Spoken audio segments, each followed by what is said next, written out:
Hey, everybody out there with us once again. It's Paul Craig Roberts with a dire warning, an analysis of what's going on between the West and Russia. Paul, if I'm reading you correctly, you seem to be saying that the only way to prevent a thermonuclear war between Russia and the West is for Russia to increase its threats to use nuclear weapons.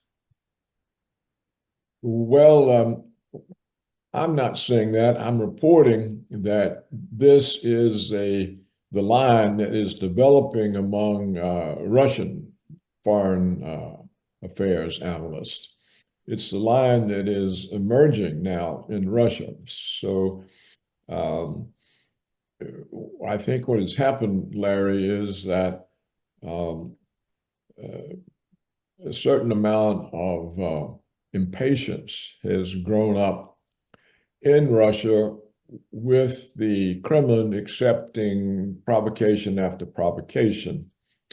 The original idea in Russia was that just be patient, the West will come to its senses. And so there was a lot of support for Putin's low-key response to provocations. I verified that in many ways. As you know, I often get interviewed by Russian national media, not so much on foreign policy as on developments within the United States, economic, legal, elections, things like that. And I usually use the interview at the close to question the journalist. And until very recently, their position has always been, we're not worried about these provocations, and we're just going to tolerate them until the West comes to its senses. And then everything will get worked out. And I've often thought that this showed a very high level of civilization and diplomacy on the part of Putin. He's avoided letting any sort of provocation lead to a response that could lead to a worse military situation. But what has happened, I think, with the attack on Croesus, the concert there in the Moscow suburb, which had 319 casualties, that's the dead and the wounded, this has radicalized them. They are now radicalized. Gilbert Doctorow, who pays close attention to Russian media, watches their 60 Minutes, I think, every night, a very careful analyst. And he says that suddenly the talk has turned violent. They're speaking of flattening Kiev, flattening Kharkiv. There's no more, this is a misunderstanding and we'll wait till the West comes to its senses. That's gone from the media talk. And he points out, which I think is really a turning point, that the head of the Federal Security Service, that's like the intelligence, the domestic intelligence service, he said just the other day in live interviews with journalists that evidence pointed to the United States and the UK. Dr. O points out that this man has never before made a public statement, that he's been there 15 years and never been on television. And for him to have said that required Putin's go ahead.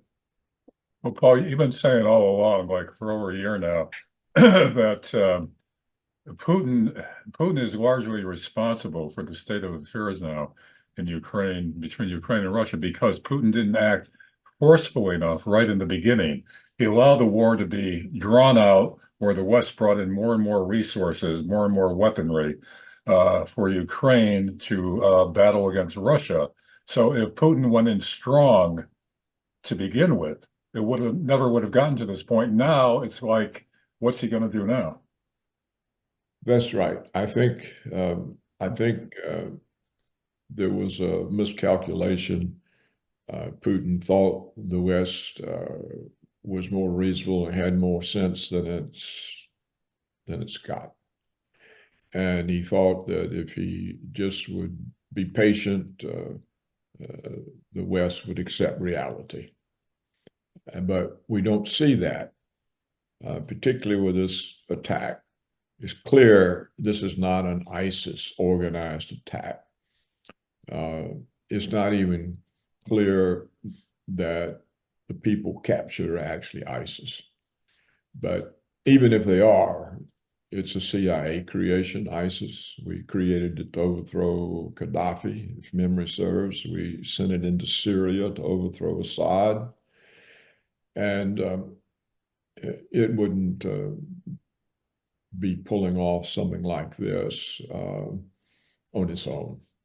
The analysts are saying that Russia and Putin should really put out the determination to use nuclear weapons if they have to defend the motherland, because it's gotten to a point now, if this continues, Russia is going to be conquered by the West anyway.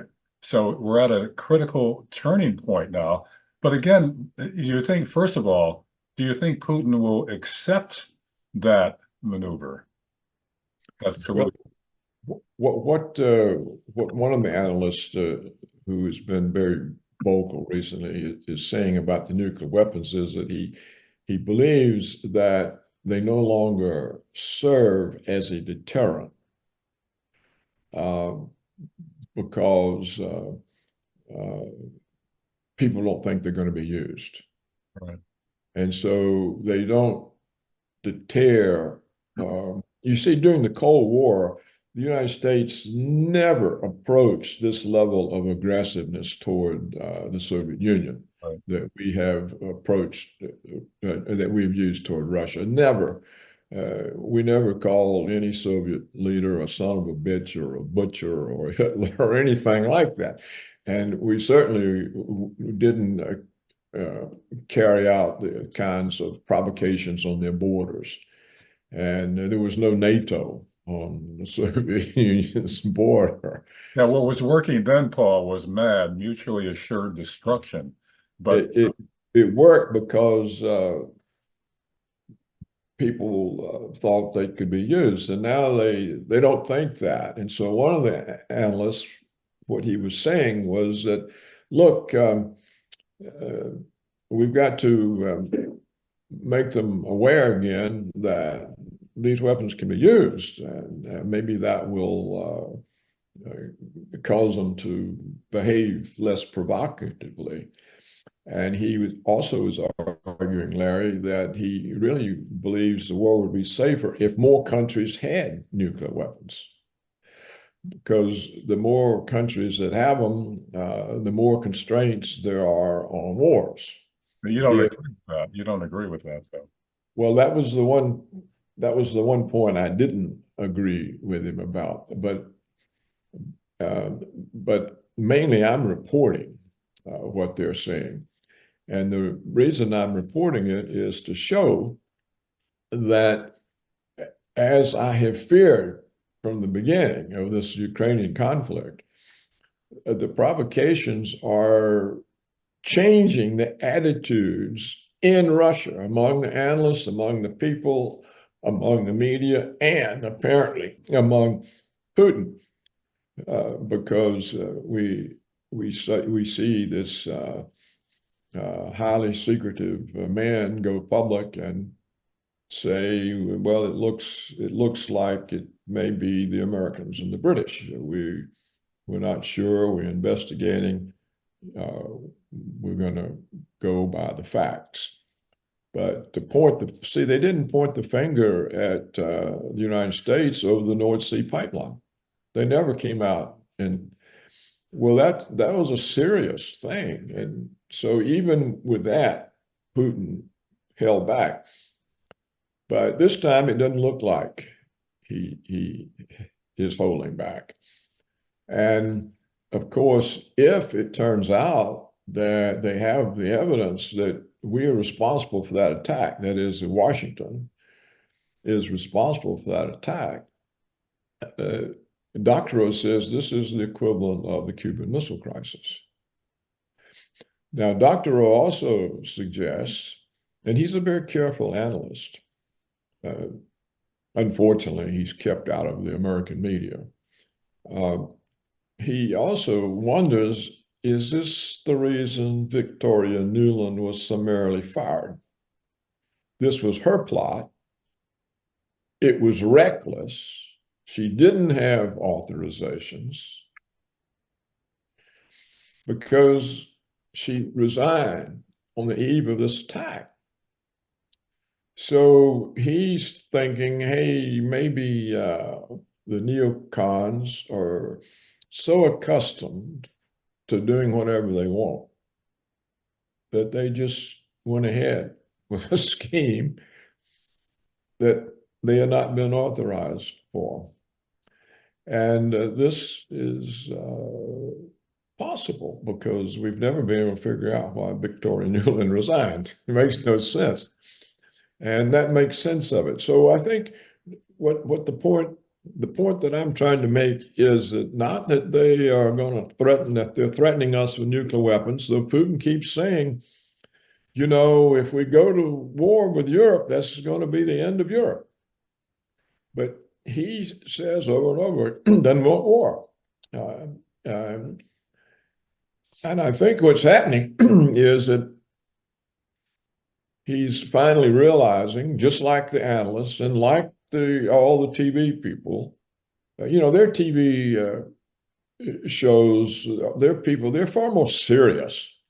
They actually know something. They're not just holding a propaganda show. They're actually dealing with issues. The Western media no longer does that. And you see this fundamental change in attitude toward provocations resulting from this attack. So what I'm pointing out is that it's a highly dangerous situation now because it looks like they're less willing to sit there and be patient and live through more provocations.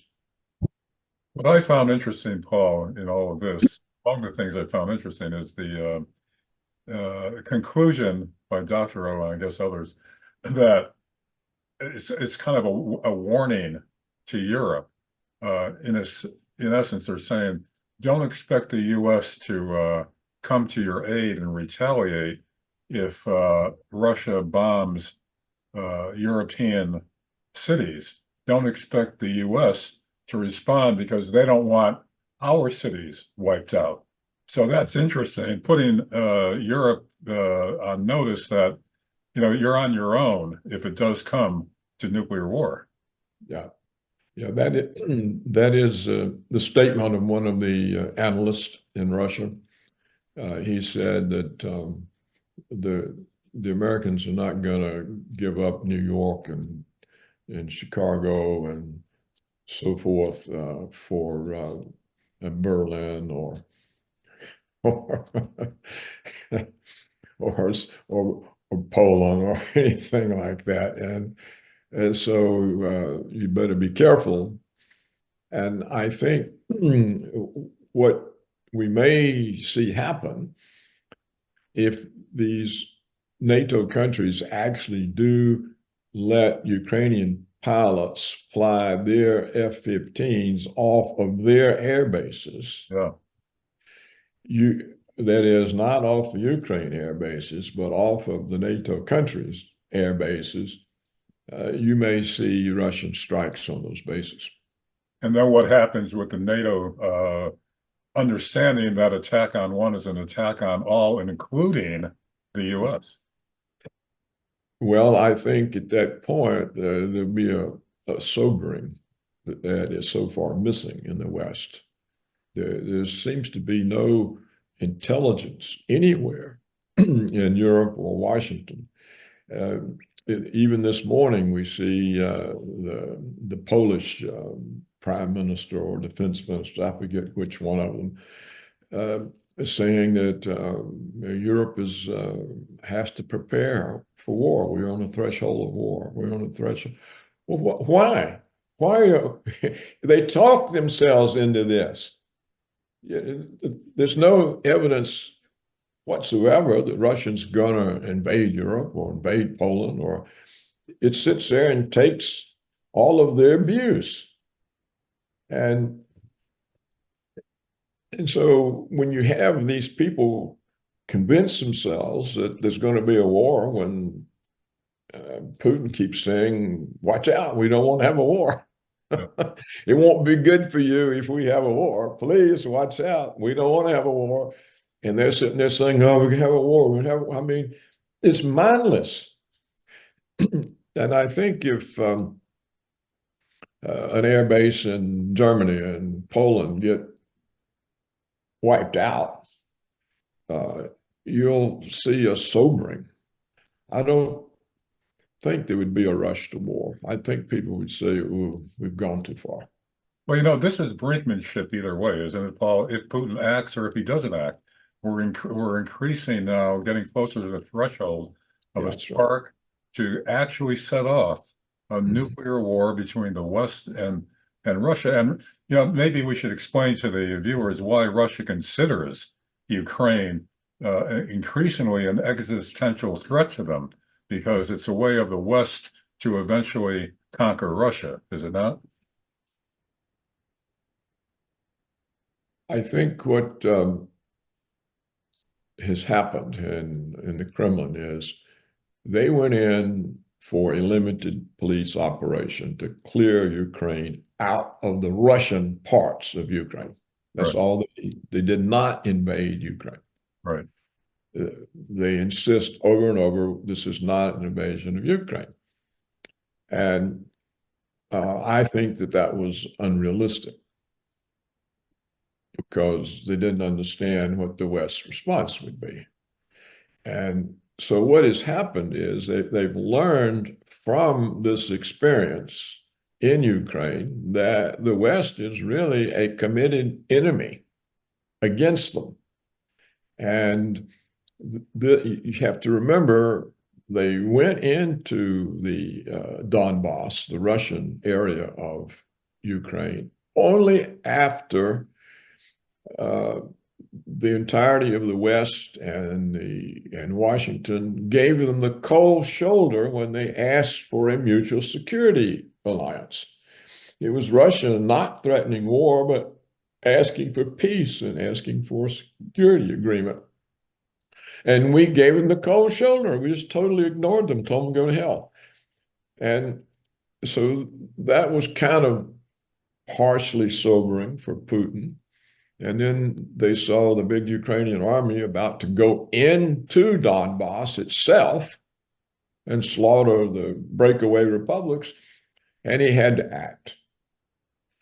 So I think what the conflict has taught him is that he's mistaken in thinking that things can be worked out with the West. They are a committed enemy.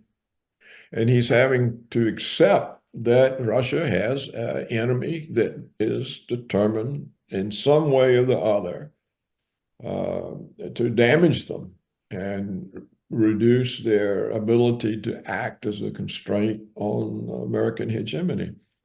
And he's having to come to terms with that. And he's very reluctant to come to terms, because the downside is extreme. And so finally, I think what has happened with this attack on the concert and all these people who aren't doing anything, this is not a battle zone casualty. These are people who were just slaughtered. This has made him realize that, hey, they're not coming to their senses. They're getting more reckless. What are they going to do next? Well, Paul, that in itself, whether Victoria Nuland was behind it or whatever, that in itself seemed to possibly be designed to provoke Russia even further, to escalate the Russian response, to give us an excuse to go in maybe into Russia itself. I mean, that seemed like an intentional provocation to stir up Russia even more. Yes, it could be that. Um, if Victoria Nuland and the neoconservatives are behind it, then that's what it was. It's an effort to stir the pot more. Now, whether Putin will go along and finally say, well, I've let this go too far, and what they're going to do next is even probably worse. I've got to do something. Or he may pull back again because the prospect of an all-out war is not something that serves his purpose. And he may simply use this now to end Ukrainian conflict. He may not present the evidence that we are responsible. He may just blame Ukraine. What was the purpose of stirring the pot, if that's what it was? I don't know in every way that the neocons think, but they're, as we've said before, they're very assertive and they're very sure of themselves, and they're fanatics, and they see Russia as a constraint on their power, because their power, that's America's power, is theirs because they run the foreign policy. And so it's kind of when you're a fanatic, you don't see the downsides. And they just see the upsides. There's more uproar, more, and they're probably very confident that somehow we can face them down. And it could be that Putin's lack of response have convinced them that he really won't do anything, that he really won't reply with force, because they've watched Ukraine for 2 years. And so it's kind of a recklessness that comes from fanaticism. That's how I would explain it. It doesn't really mean that the neoconservatives are even thinking. They just see an opportunity and they grab it. A little history on Victoria Nuland. Actually, the coup in Ukraine that she's credited with, or at least suspected of engineering, that in itself kind of led to the present situation. So a little review of that, Paul.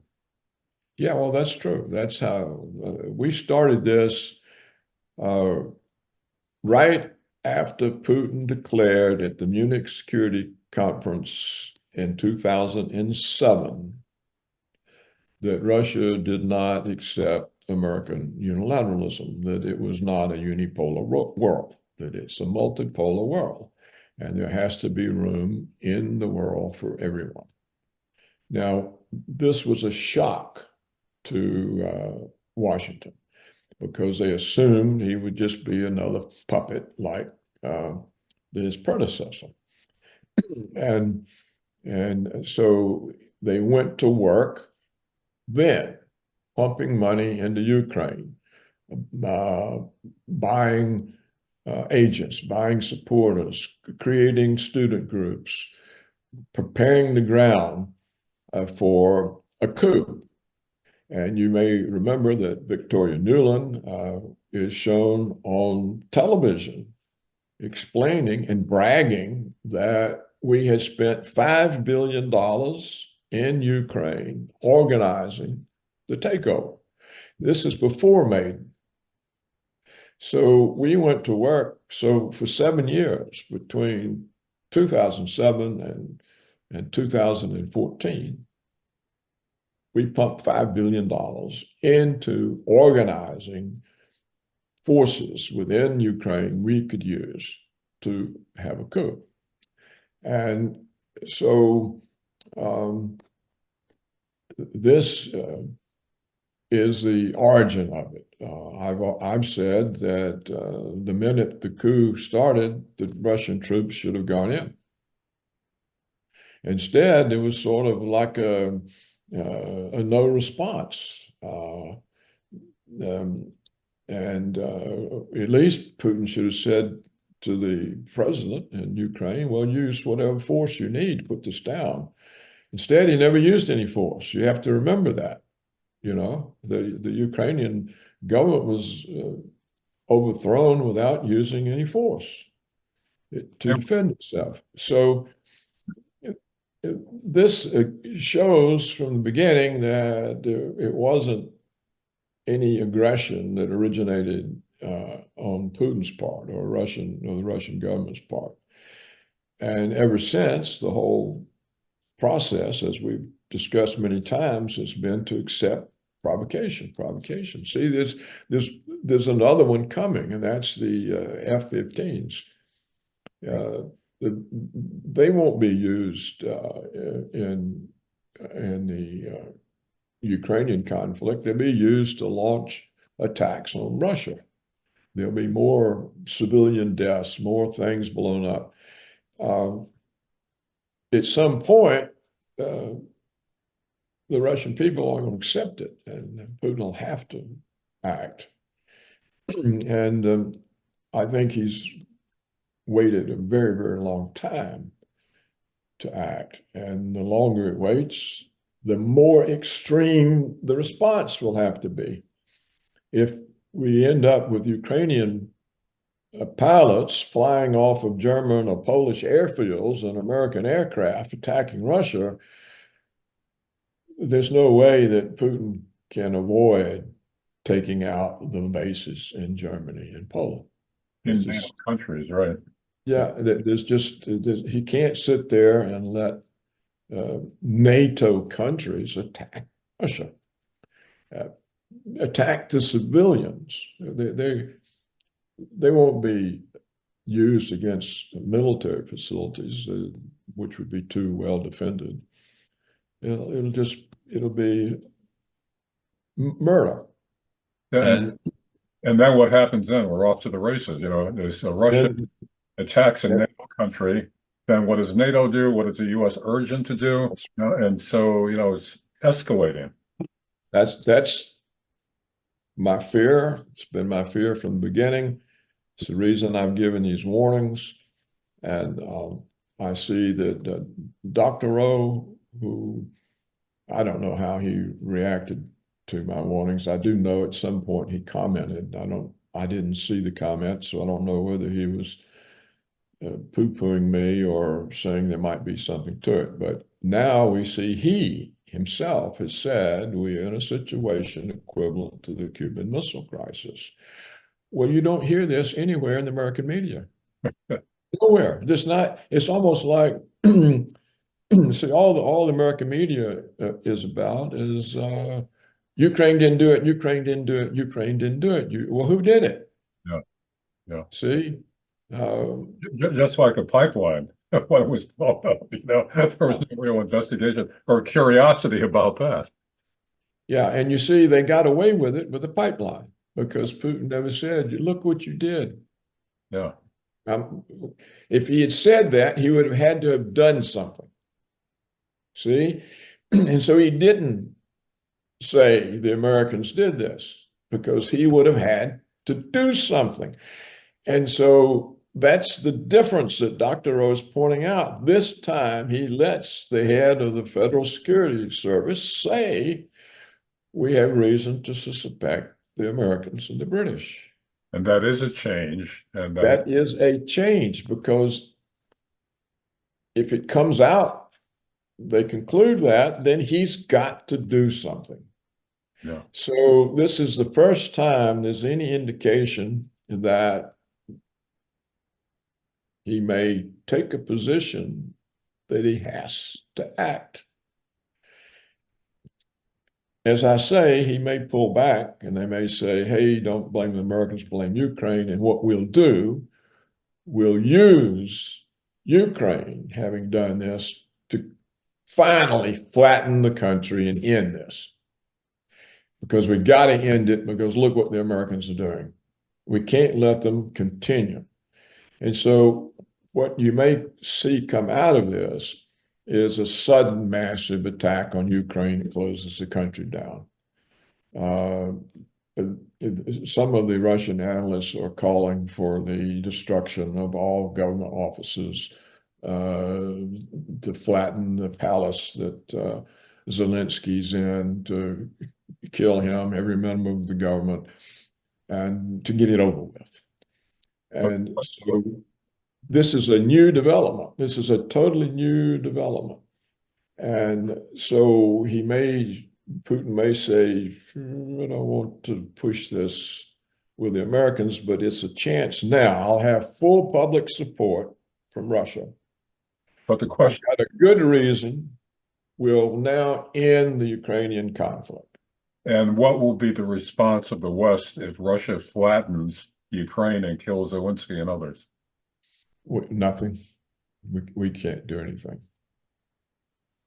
There'll be no response. The war will just be over. And Ukraine, there'll be some rump part of Ukraine in the West.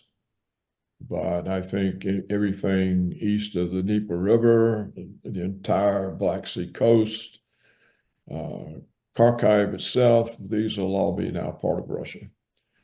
And that may be the outcome of this attack on Crocus. And that lets Putin avoid a worse situation of having to point the finger at the Americans. Because once he has to point the finger at Washington, then he's got to do something. And that, his advisors will say, is far more risky than just ending the war. And the Russian public now is so outraged, they won't mind if Ukraine is destroyed. It's always been a barrier that Ukraine was part of Russia for so long, and there's so much intermarriage. It's essentially part of Russia, and the families are integrated. And so this has always been a constraint on Putin's willingness to use massive force. And that's why he's tried to keep it on a police action level, on an action of only conducting military affairs in the Russian areas of Ukraine. Well, I think this has now been made impossible for him. So unless he just wants to surrender, which is impossible for him, he's going to have to do something. And I suspect it'll be to knock Ukraine out of the war. Just suddenly, it'll happen quick.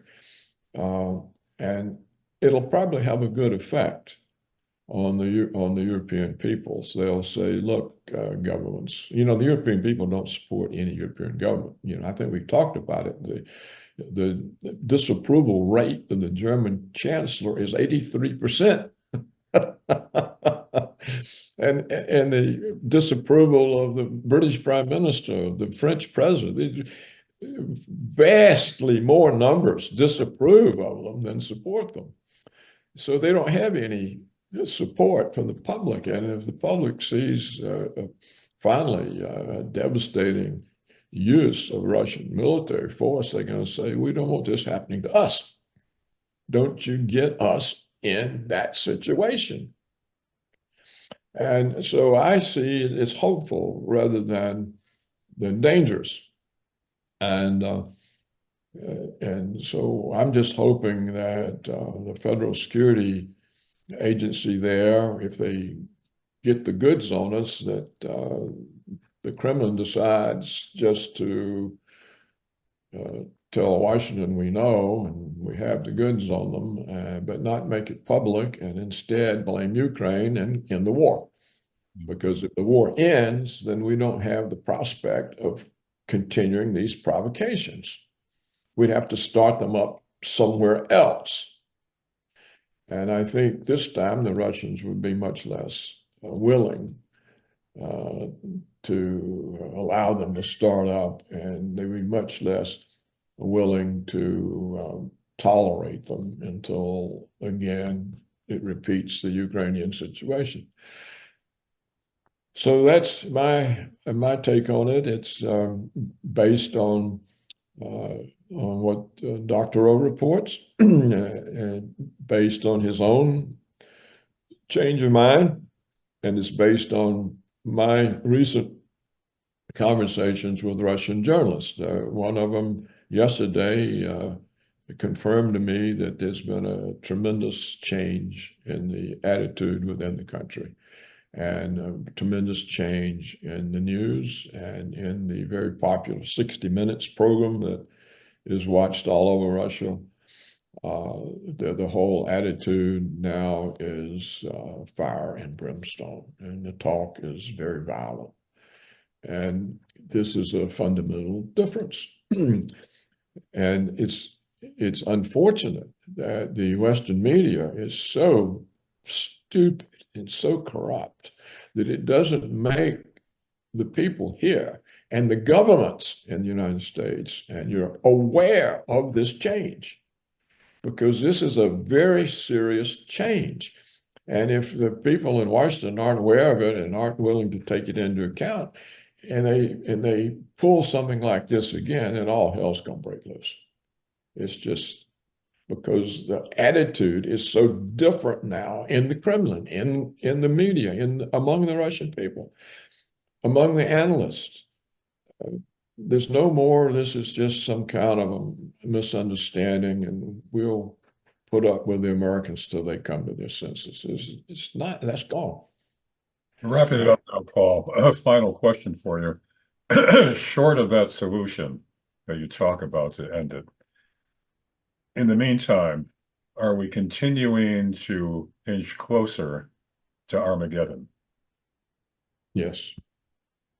Yes.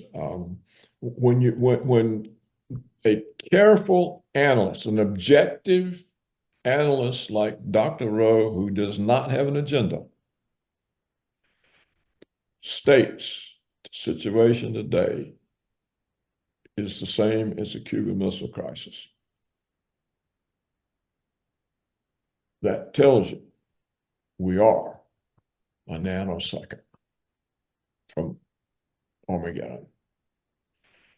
Well, another bleak note, but realistic to end this on this session anyway. And hopefully we'll be able to continue these sessions without Armageddon taking place. Paul Craig Roberts, thanks once again for your expert, studied analysis of what's really going on in Ukraine and Russia. Thank you. Well, thank you, Larry, for the opportunity to express it. And let's hope that it's noticed among the Western governments, because it's a far more dangerous situation than previously.